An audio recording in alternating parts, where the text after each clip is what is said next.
मोअज़्ज़िज़ हाज़रीन इकराम, बुज़ुर्गाने कौम और मिल्लत, मेरी इज़्ज़तदार माँ और बहनों, मयूर नौजवान साथियों, शे नशीन पर तशरीफ फरमा मजलिस इत्तेहादुल मुस्लिमीन के रुकन असम्बली तेलंगाना अहमद बलाला साहब, वो ऑब्जर्वर। अच्छा, हमारे आप लोग हट जाइए, उनको आ जाओ, इधर हट जाओ, आ जान दो, हट जाओ, आन दो, हट जाइए, हट जाइए, आ जाओ, आ जाओ, हट जाओ भाई, पुलिस वाले हट जाओ, आने दीजिए, आने दीजिए, आने दीजिए,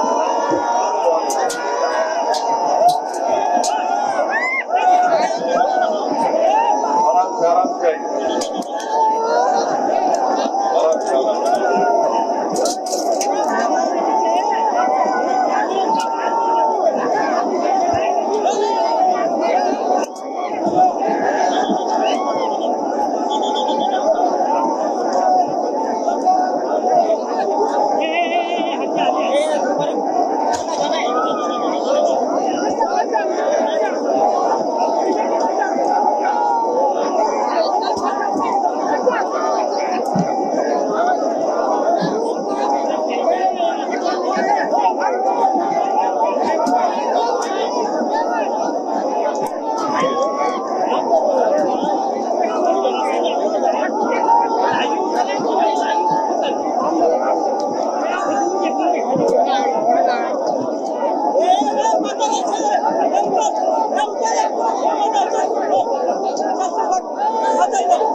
बात सुनिए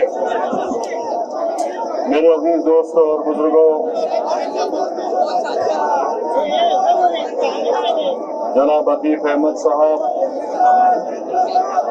वार्ड नंबर 145 से जनाब मोहतरमा खैरुन्निसा साहिबा और हमारे भाई उर्फ राजू साहब, मैं सबसे पहले आप तमाम का शुक्रिया अदा करता हूँ कि आपने पिछले विधानसभा के चुनाव में मजलिस इत्तेहादुल मुस्लिमीन के उम्मीदवार को 42,000 वोट देकर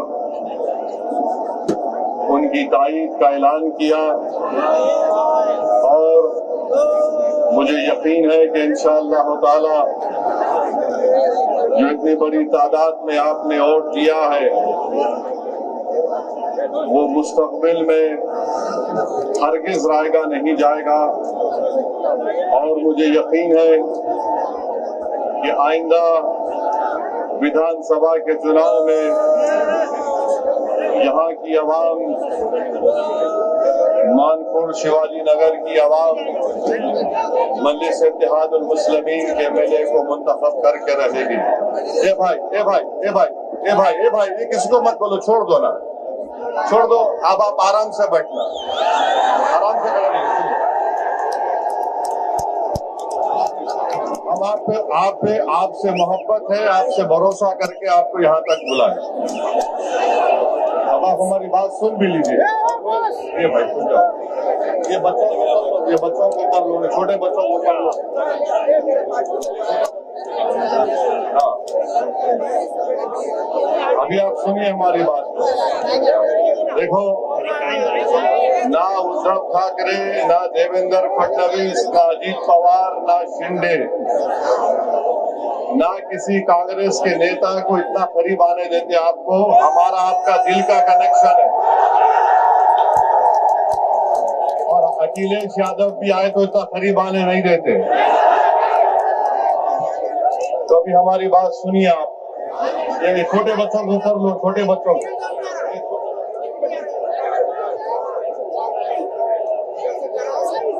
मेरे अजीज दोस्तों और बुजुर्गों,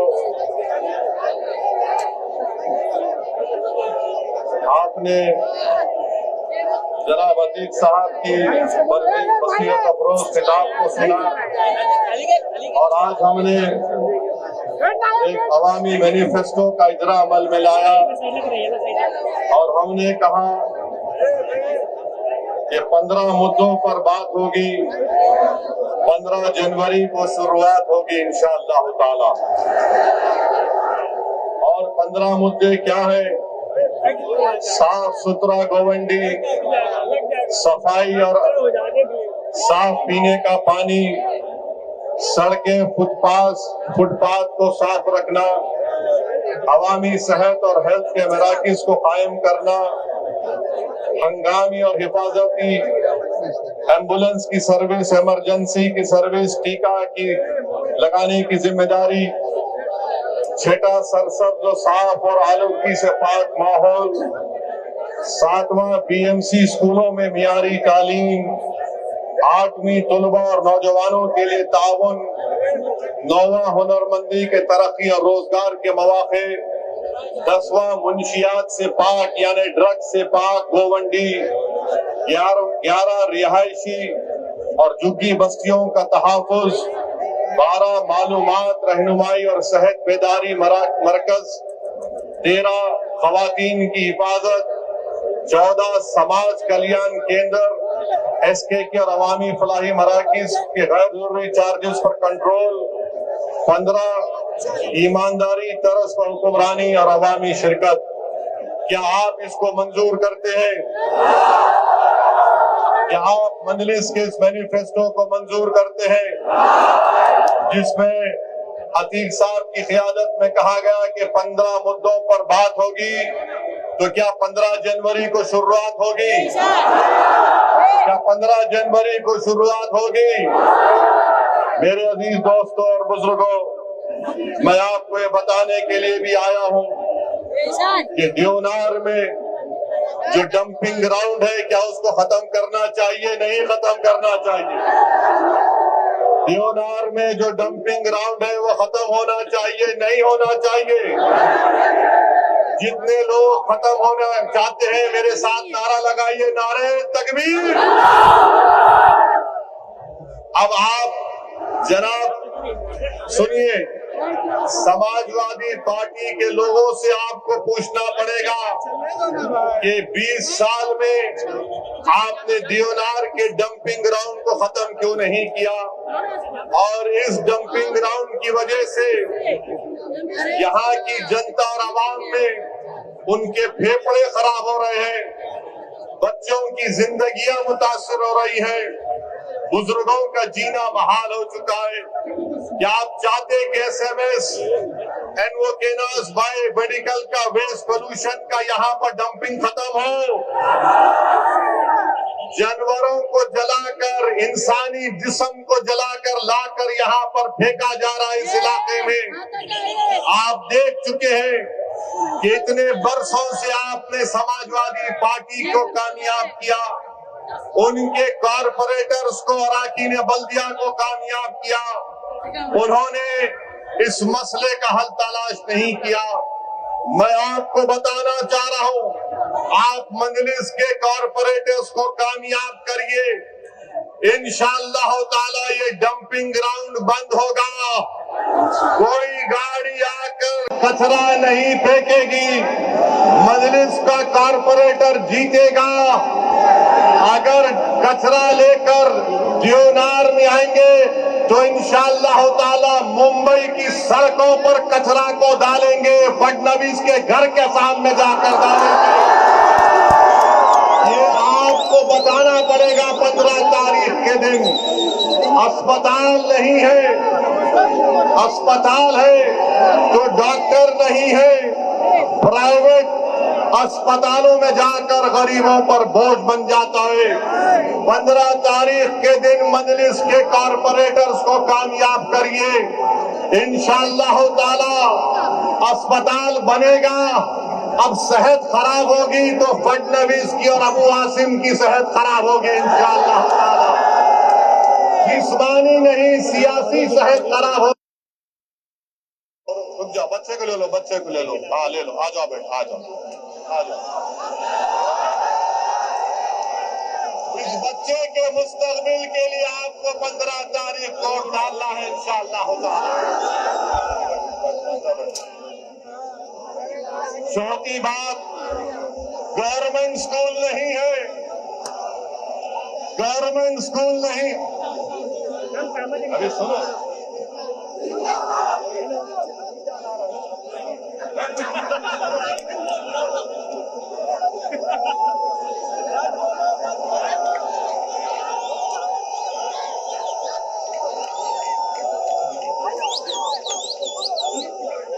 गवर्नमेंट स्कूल नहीं है। और हमारे भाई बता रहे थे कि वार्ड नंबर 135 में बैगनवाड़ी में जाना पड़ता है, शिवाजी नगर जाना पड़ता है बच्चों को। एक भी बीएमसी का स्कूल वार्ड नंबर 135 में नहीं है और महाना 900 रुपये खर्च करना पड़ता है।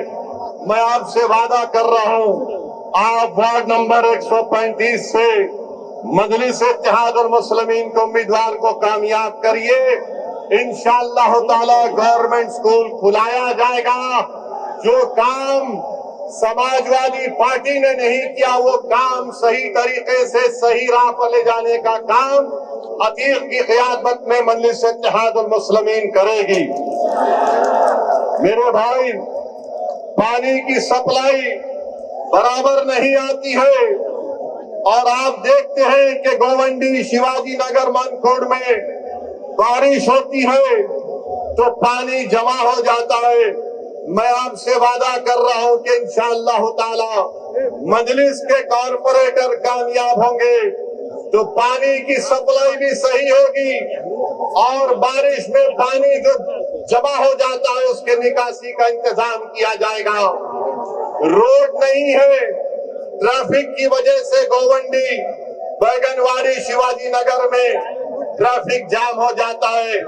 जिस तरह इन्होंने आपको तकालीफ दी है, अगर आप 15 तारीख को निकलकर पतंग के निशान पर बटन दबाकर पोलिंग बूथ पर जाकर ट्रैफिक जाम कर देंगे तो इंशाअल्लाह ताला मजलिस यहाँ की मसाइल को हल करेगी। समाजवादी के कॉर्पोरेटर्स को आपने मौका दिया मगर उन्होंने कुछ नहीं किया।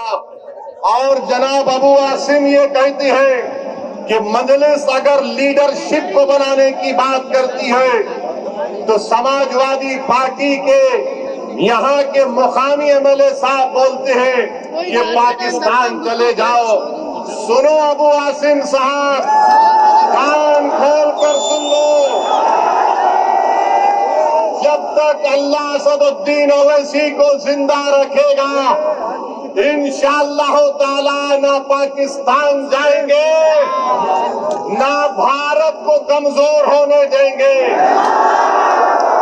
और भारत को मजबूत बनाने के लिए भारत की सबसे मजलूम अगर कोई अक़लियत है तो मुसलमान है, किसी से नाइंसाफी की जाती है तो मुसलमान है, किसी के बच्चे स्कूल में नहीं पढ़ते तो मुसलमानों के बच्चे स्कूल में नहीं पढ़ते, किसी को अगर हुकूमत के जुल्म का शिकार होना पड़ता है तो मुसलमान होता है। आप कान खोल कर सुन लो, मुसलमानों की सियासी लीडरशिप बनेगी इंशाअल्लाह ताला। ये संविधान मुझे इस बात की इजाजत देता है। अब अबू आसिम साहब और अखिलेश यादव जानते हैं कि जिस दिन मुस्लिम अक़लियत की सियासी लीडरशिप बनेगी इनकी दुकान खत्म हो जाएगी, तुम्हारी दुकान बंद करेंगे। जो तुम खून चूसते हो हमारा और आवाम का कोई फायदा नहीं करते। मेरे अजीज दोस्तों और बुजुर्गों, मैं आपको बताना चाह रहा हूं कि गोवंडी से अगर ड्रग्स का खात्मा करना है तो 15 तारीख को पतंग को देना है। अगर गोवंडी, शिवाजी नगर, मनखुर्द के घरों को बचाना है स्लम रीडेवलपमेंट के नाम पर तो बटन के निशान पर आपको बटन दबाना पड़ेगा। मेरे अजीज दोस्तों और बुजुर्गों, मजलिस का पैगाम क्या है? सुन लो, रुक जाओ, कुछ नहीं होने वाला है, कुछ नहीं होने वाला है। मजलिस का पैगाम क्या है?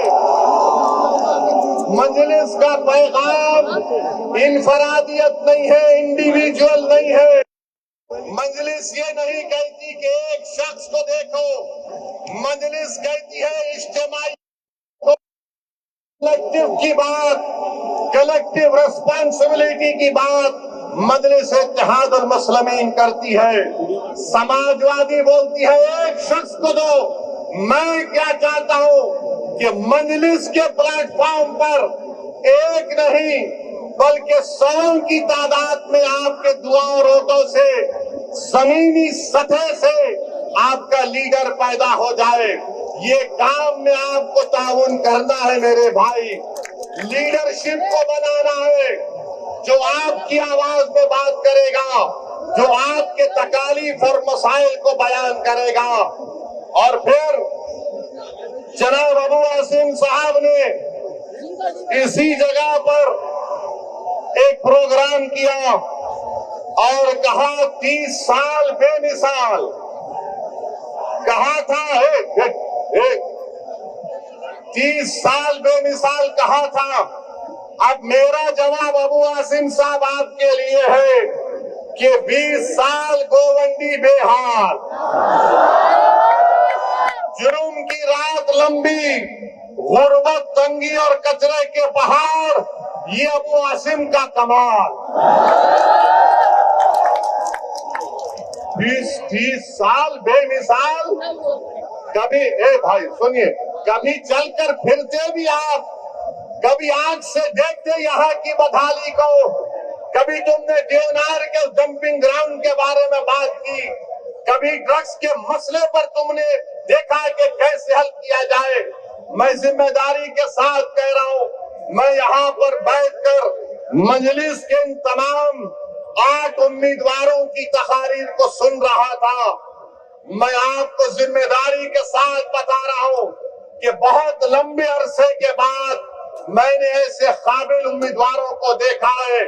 आपसे गुजारिश है, दरमंदाना अपील है कि आप इन 8 उम्मीदवारों को बटन के निशान पर बटन दबाकर इस विधानसभा आपके वार्ड की तरक्की के लिए आपको कामयाब और कामरान करना है। और आप जानते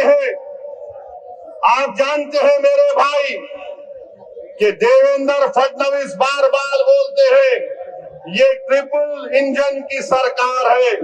मुंबई पब्लिक स्कूल से नटवर पार्क कंपाउंड में 2 साल लग गए रोड को बनाने के लिए। अरे फडणवीस साहब, ये कौन सा तुम्हारा ट्रिपल इंजन की सरकार है? मेरे अजीज दोस्तों और बुजुर्गों, मसाइल है और इंशाअल्लाह ताला आप मजलिस के उम्मीदवारों को कामयाब करिए। मुझे यकीन है कि इंशाअल्लाह ताला ये उम्मीदवार आपके काम करवाएंगे और हम इनके पीछे रहकर इनको पूरा इनके ऊपर नजर रखेंगे कि वो किस तरीके से काम कर रहे हैं या नहीं कर रहे हैं। और जो लोग ये समझ रहे हैं कि 42,000 को अतीक को हासिल हुए, ये गलती से हासिल हो गए। अबू आसिम साहब, मैं आपको बता रहा हूँ, हमसे थोड़ी कोताही हो गई। अगर असदुद्दीन ओवैसी रोडों पर चल जाता तो तुम हार जाते।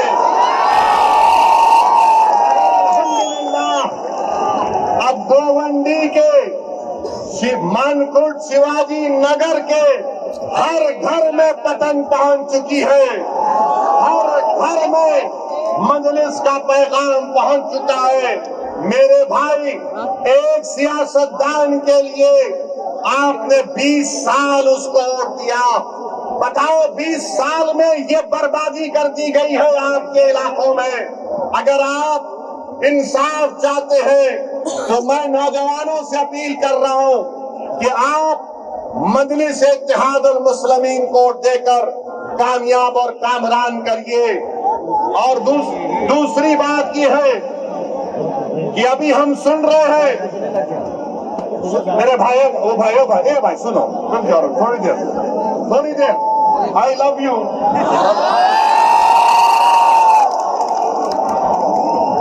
अभी हम सुन रहे हैं कि एक क्रिकेट टीम में बांग्लादेशी था, उसको हटा दिया गया। बराबर ये बांग्लादेश में हिंदुओं पर जुल्म हो रहा, मैंने भी उसकी मजम्मत की।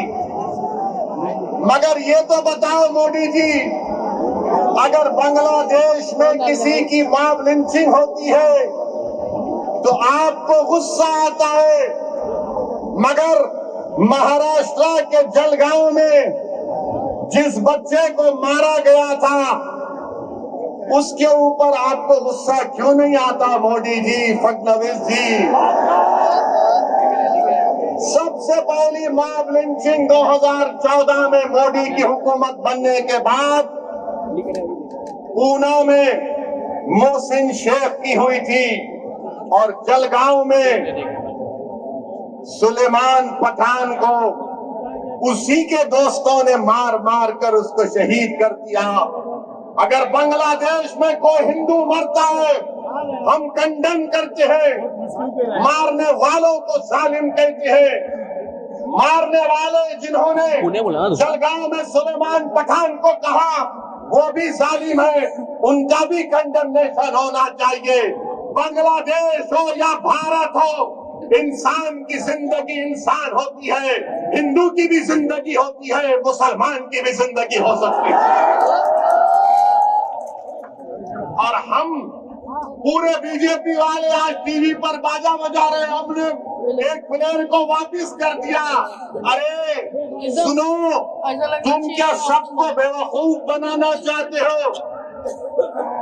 सुनो, एक क्रिकेट प्लेयर को निकाल दिया, पूरे बीजेपी वाले बोल रहे ये हमारे इत्तेहाद की कामयाबी हुई है।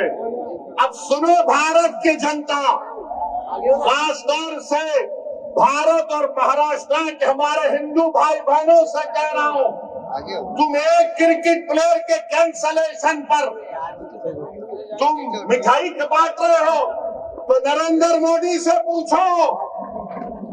इस साल मोदी ने बांग्लादेश को 120 करोड़ रुपए दिए नहीं दिए, बताओ मेरे को। 120 करोड़ रुपए, 120 करोड़ ग्रांट और एक में दिए। 1160 मेगावाट की एनर्जी भारत से बांग्लादेश को जाती है। और सुनो हमारे हिंदू भाई बहनों, मोदी ने 10 साल में बांग्लादेश को लेटर ऑफ क्रेडिट कितना दिया? $8 बिलियन।